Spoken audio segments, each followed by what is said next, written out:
Entonces, si el sionismo no fue un movimiento inmediatamente exitoso que llevó a las masas judías del mundo a intentar radicarse en Palestina, tenemos que pensar en cuáles fueron las condiciones que permitieron, a lo largo de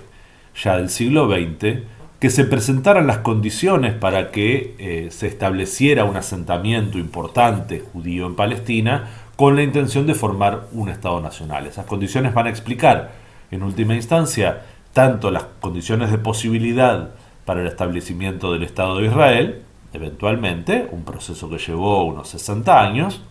y también de explicar las bases de la situación conflictiva con la población local y con los países árabes circundantes, que recordemos también son resultado del proceso de descolonización de la misma época. Es decir, aunque se hayan formado 30 años antes que Israel, quizá como estados nacionales modernos, Siria, Egipto, Líbano, Irak, Jordania, de cualquier manera han dependido del mismo proceso de descolonización, de la misma relación entre imperios, en donde probablemente el punto de inflexión haya sido el resultado de la Primera Guerra Mundial, en donde los llamados imperios tradicionales, el imperio ruso, el imperio otomano, el imperio austrohúngaro, encontraron un límite a sus condiciones de funcionamiento y no pudieron seguir desarrollándose como tales, y encontraron, bueno, distintos destinos, desde el desmembramiento hasta la conversión en otra cosa. El imperio ruso terminó en un proceso rápido, acelerado, en términos de largo alcance, entre 1905 y 1917, en convertirse en un imperio soviético signado por, bueno, la centralidad del Estado con un signo muy diferente. ¿Sí? El imperio austrohúngaro también se desmembró, pero dio lugar a la formación de varios estados con una configuración capitalista más moderna, más actual, por decirlo así, en el sentido de permitir, bueno, un lento y muchas veces conflictivo camino hacia la transformación económica. El caso arquetípico en este sentido, lógicamente, es Alemania, que pasó de enfrentarse a las potencias capitalistas occidentales en la Primera Guerra Mundial como un imperio tradicional, a enfrentarse a las potencias capitalistas occidentales en la Segunda Guerra Mundial ya como un Estado capitalista en desarrollo que había revolucionado las bases de su funcionamiento estructural, con independencia del signo político más o menos autoritario que lo dirigía. Caso similar que se puede ver con un proceso anterior en la Italia de Mussolini, por ejemplo, ¿no? Quiero decir, el uso de herramientas de tipo estatal centradas en un corporativismo autoritario, Mussolini, Hitler, para instalar reformas con mayor o menor éxito.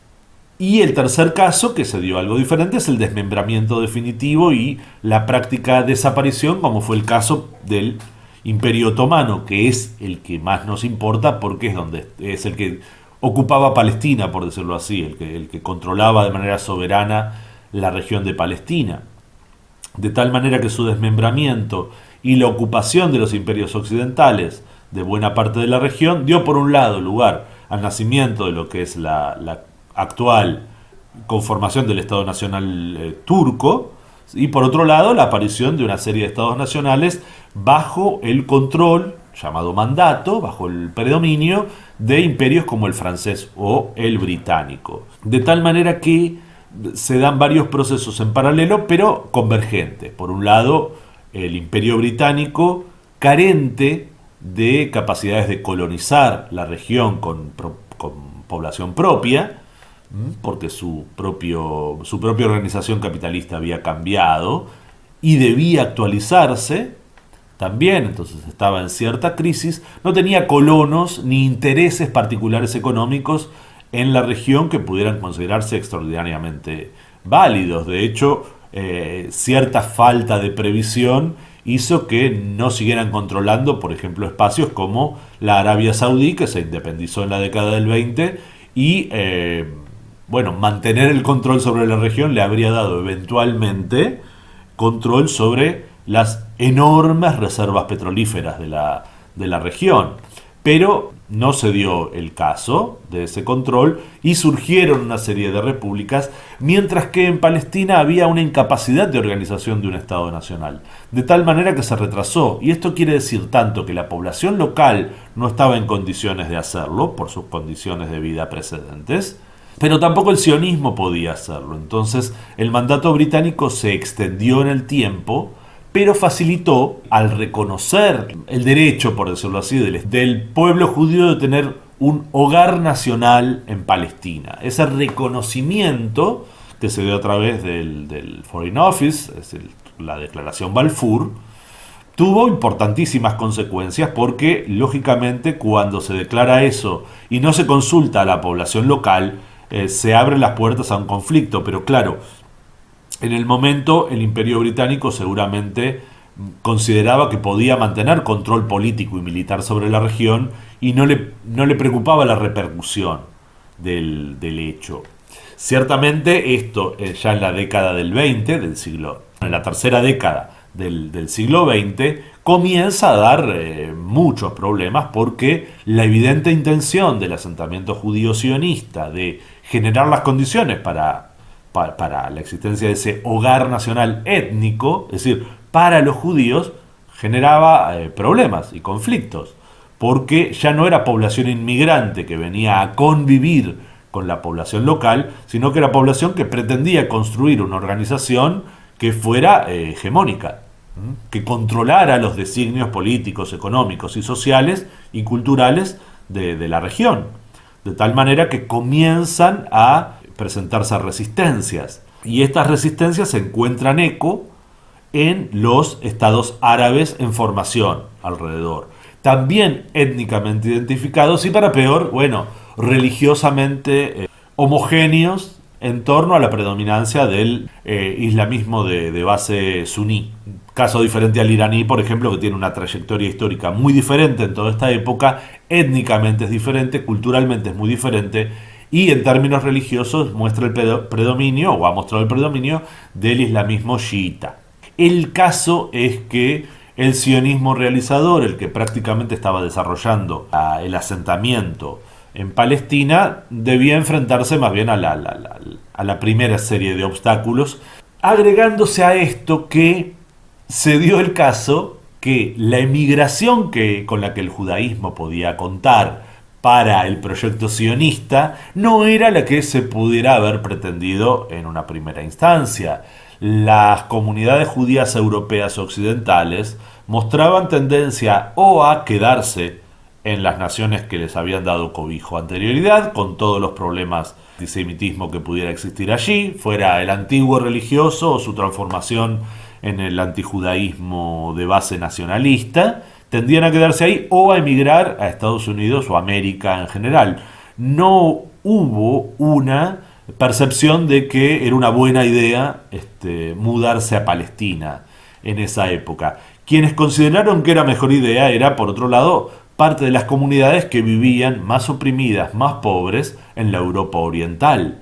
desde el Cáucaso, desde las Rusias hasta Hungría, parte de Alemania, Polonia. Llegaron contingentes que intentaban forjar una nueva vida en Palestina. Muchos seriamente convencidos de la idea de formar un hogar nacional judío, y otros simplemente aprovechando las condiciones resultantes de la Primera Guerra Mundial para, bueno, intentar encontrar un mayor terreno de prosperidad económica o de mayor tranquilidad social y cultural. Esto dio lugar a, bueno, la necesidad de configurar la ideología sionista ya de una manera diferente, porque los conflictos que empezaron a presentarse con la población local, que eran internamente inevitables debido a la falta de atención a su propia existencia y características, a la de la población árabe local, dio lugar a enfrentamientos con el propio mandato británico, porque el mandato británico no podía permitirse sostener un control colonial sobre una región poco interesante en términos económicos, sea para la producción o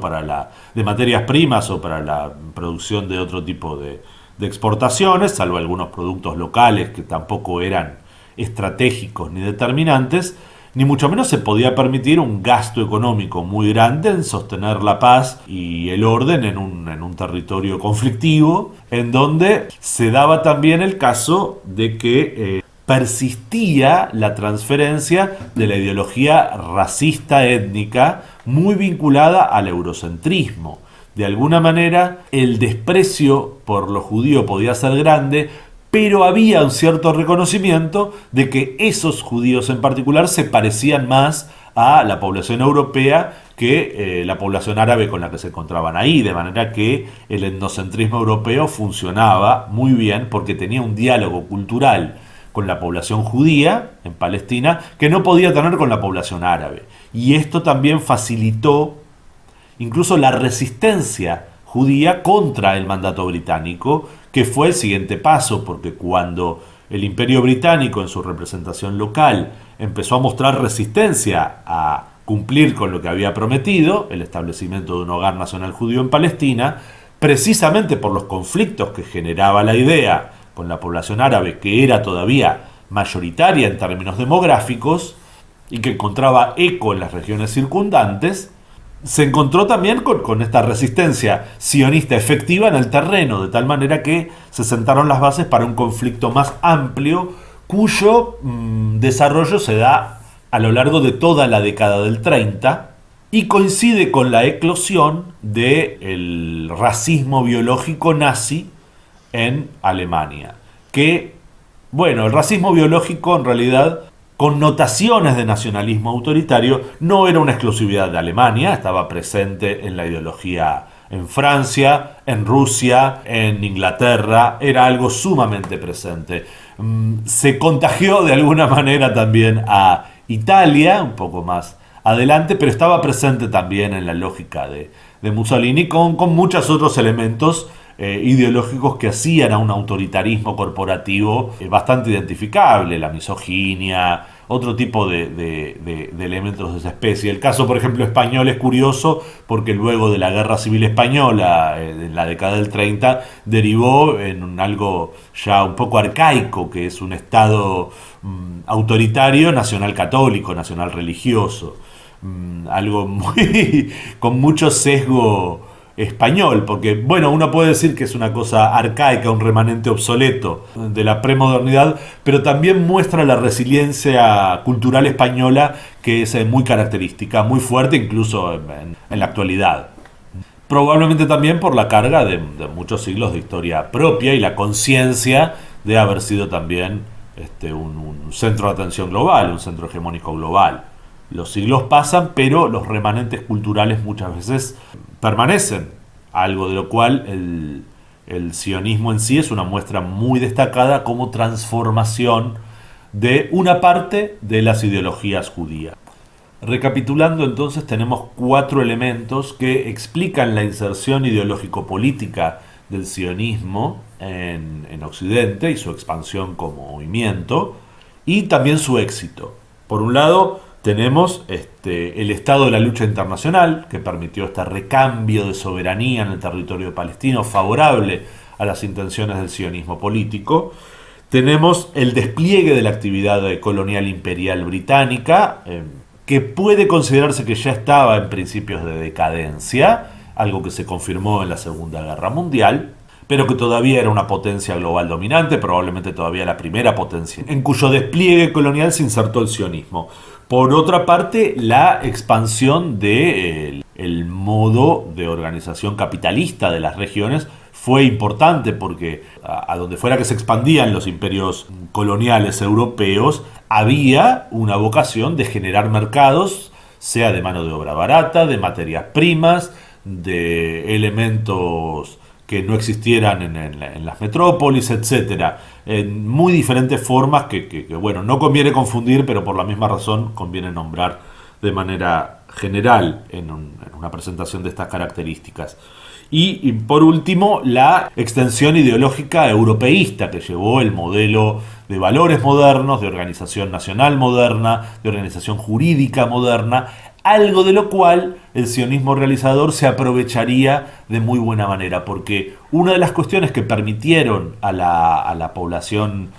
sionista, judía en Palestina organizarse mejor que la población árabe local es precisamente que ya portaban estos elementos simbólico-prácticos que hacían a la organización de un Estado moderno en torno a una determinada lógica de mercados, fuera basado en unidades socialistas de producción o comunitarias de producción, o en un mercado propiamente capitalista con propiedad privada de todos los factores productivos. En cualquier caso, la población más preparada, más adaptada para insertarse en el proceso de mundialización capitalista que la población árabe local, lo cual también explica el mayor desarrollo tecnológico productivo israelí respecto de los estados circundantes, que tuvieron que hacer una adaptación más lenta de sus poblaciones, precisamente porque ni siquiera sus liderazgos tenían la misma capacidad de transformación que los liderazgos sionistas sobre el terreno, que hacían también al diálogo con las potencias dominantes eventualmente, y que permitió que ya cuando se desataran los conflictos de manera más amplia, el Estado de Israel contara con más apoyo de las potencias occidentales, que lo consideraban como uno de sus pares, como uno de sus iguales, uno pequeño y tal vez despreciable desde lo cultural, pero ciertamente más parecido, más aceptable como modelo de organización política y económica que lo que habían derivado los estados que podemos reconocer como árabes o vinculados al Islam. Reinados que habían sido generados, en muchos casos, por el propio Imperio Británico, o formas de gobierno que tenían poco que ver con, desde ya no tenían mucho que ver con las democracias formales, pero hay que recordar que tampoco en Occidente la democracia formal estaba totalmente asentada todavía, no en la forma en que la reconocemos hoy. Sin contar, por ejemplo, el hecho de que, aún habiendo elecciones, el 50% de la población estaba excluida, sí, del voto, la población femenina. Entonces no era una democracia como la reconocemos hoy en día la que predominaba en Occidente. Entrando en esta etapa, entonces, tenemos que distinguir varias formas de antijudaísmo, antisionismo, que empiezan a fragmentar el panorama de lo que estamos hablando, porque nuevamente, a veces cuando se habla de antijudaísmo o antisemitismo, se engloban cosas que tienen raíces y trayectorias históricas muy diferentes. Porque uno podría decir que, por ejemplo, persistía el antisionismo religioso entre las comunidades judías ortodoxas, mientras que otras comunidades ortodoxas, bueno, empezaban a ver con mejores ojos la idea de Israel como espacio de desarrollo del judaísmo. Entonces el movimiento europeo hasidista comenzó a mostrar en este sentido divergencias importantes. Ya había mostrado divergencias importantes con otro fenómeno que no hemos nombrado, pero que es importante, que es el impacto de las ideologías de tipo socialistas en el judaísmo, mientras se daba la persistencia de ideologías más burguesas vinculadas al capitalismo. Entonces, ¿qué es lo que ocurre? Que hay varias ramas de decisión que en este sentido también impactaron en el propio sionismo. El sionismo realizador contó con la base política de organización de un sionismo político aburguesado, pero en muchos casos sus elementos prácticos de funcionamiento y de asentamiento en Palestina tuvieron que ver con un sionismo más volcado a la ideología socialista o al menos cooperativista,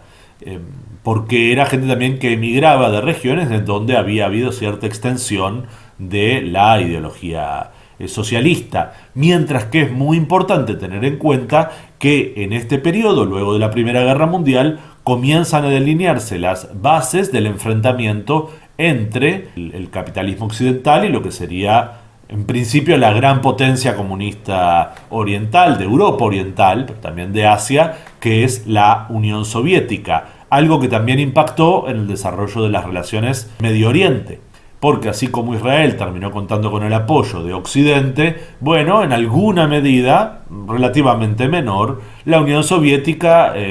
hizo parte de su campaña geopolítica en Medio Oriente, apoyando más bien en cierta medida muy limitada a los países árabes en contra de ese representante del capitalismo local que iba a ser el Estado de Israel. Pero en cualquier caso no es que se mostró un particular elemento antisionista soviético. Lo que sí se dio fue, por un lado, la persistencia de las formas tradicionales de antijudaísmo, efectivamente, algunas reversionadas en torno al antisionismo occidental, pero de un sionismo muy mezclado con fantasías míticas del tipo de la sinarquía, del intento de la dominación global, en donde la noción misma de sionismo no tenía mucho sentido cognitivo, no se entendía muy bien de qué se trataba, pero sí comenzó a surgir un movimiento político árabe antisionista, que no hay que confundir con, por un lado, el antijudaísmo racista y al mismo tiempo nacionalsocialista alemán, ni con el italiano, digamos, con el fascismo italiano, ni con las otras formas tradicionales de antijudaísmo. El Islam no traía esas formas de antijudaísmo en sus bases culturales. Lo que sí se da es una resistencia a este intento de formación jurídico-política judía dentro de la región. Esto sí encontró resistencias y una fuerte oposición de, insisto, estados nacionales que todavía estaban en formación y asentamiento, lo cual le generó muchos problemas al Imperio Británico, que mostró esas resistencias a la formación del Estado Nacional judío, con las cuales el sionismo realizador en el terreno tuvo que pelear, lo cual explica esas bases de conflictividad que, con su muy mal desarrollo, llevaron al fracaso de la instancia siguiente, que fue el intento de solucionar la cuestión. Pero debe considerarse que en esta década del 30, ya avanzada, estaban dadas las bases para un nuevo enfrentamiento que alcanzaría niveles mundiales muy importante, de modo que la región tampoco estaba en el eje de las preocupaciones de los imperios dominantes. Vale decir, en ningún momento la idea del nazismo alemán fue destruir a los judíos en todos lados, incluyendo el asentamiento sionista allá en Palestina, en una zona remota donde el imperio alemán anterior no había tenido prácticamente influencia alguna. Apenas había algún interés del viejo imperio ruso vinculado a la presencia de la iglesia ortodoxa, sobre todo rusa, pero la iglesia cristiana ortodoxa en general en Jerusalén, pero no un excesivo interés geopolítico por lo que ocurriera en la región, sobre todo en esa parte de la región que no contaba con una producción ni recursos naturales que fueran realmente interesantes. Entonces se dio esta circunstancia que el desarrollo de los acontecimientos locales tuvo que ver con un abandono internacional de la lectura de lo local, porque las preocupaciones estaban puestas en otro lado. Pero ese otro lado tuvo un impacto muy muy grande en lo que sería el desarrollo posterior del sionismo, del Estado de Israel y de la lucha local.